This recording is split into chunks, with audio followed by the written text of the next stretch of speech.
Rule 9, decree for recovery of immovable property, पढ़िए क्या है, where the subject matter of the suit is immovable property, यानी कि ये हो गई, इसको हिंदी में बोलते हैं स्थावर संपत्ति, यही बोलते हैं स्थावर संपत्ति। The decree shall contain a description of such property sufficient to identify the same, write down before claims। इसमें अंडरस्टैंडिंग की बात यह है कि अगर आप वही देखिए, एक आपका समटाइम्स किसी किसी स्टेट में जजमेंट राइटिंग होती है, डिक्री भी ड्रॉ करी जाती है। तो अगर आपका subject matter of the suit is what, immovable property, अस्थायी संपत्ति है, सॉरी स्थायी संपत्ति है, ये स्थावर संपत्ति है, तो उसमें विशेष, एक तो आपने देखा था कंटेंट्स ऑफ डिक्री पहले ही पढ़ चुके हैं हम लोग, है ना। इन एडिशनल क्या होगा ऐसे केस में, decree shall contain description of the property, कैसा, sufficient to identify the same, उसको आइडेंटिफाई कर पाए। और आइडेंटिफाई कैसे करते हैं प्रॉपर्टी को, मैं समझा देता हूं। ये रही आपकी प्रॉपर्टी, इसके संबंध में ये यहाँ पर रोड है, इसके बगल में भी मकान है ना, ये अपनी प्रॉपर्टी है, और इसके यहाँ पर ये, इसके पीछे भी एक रोड है, राइट, यहाँ भी मकान है। बट ऐसे ही होती है प्रॉपर्टी, ऐसे प्लॉट होते हैं।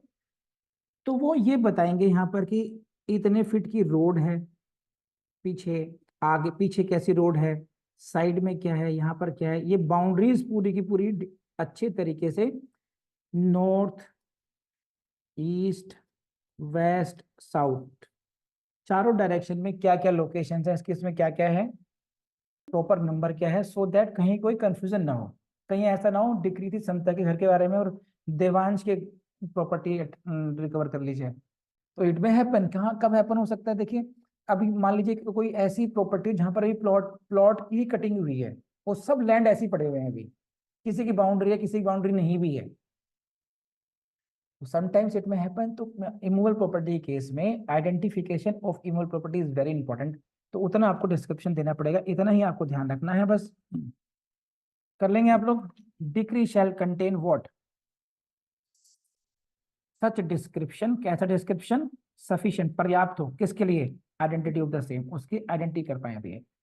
And where such property can be identified by boundaries, जहां बाउंड्रीज से आइडेंटिफाई हो सकती हो या नंबर से हो सकती हो, in a record of settlement और सर्वे, प्रॉपर्टी का सर्वे हो रखा हो, प्रॉपर्टी का सेटलमेंट हो रखा हो, वहां पर नंबर दे रखा हो, खसरा खतौनी, इन सब चीजों में नंबर दे रखे हो, डिक्री शैल स्पेसिफाई सच बाउंड्रीज और नंबर्स, ऐसी बाउंड्रीज और नंबर्स भी देने चाहिए आपको इसमें। You got it. अगर खसरा खतौनी में, खसरा खतौनी लैंड के रिकॉर्ड होते हैं, इनमें अगर कोई नंबर दे रखा है तो आपको वो नंबर ही मेंशन करने चाहिए। तो यही है आपका rule 9, is it is more than sufficient for this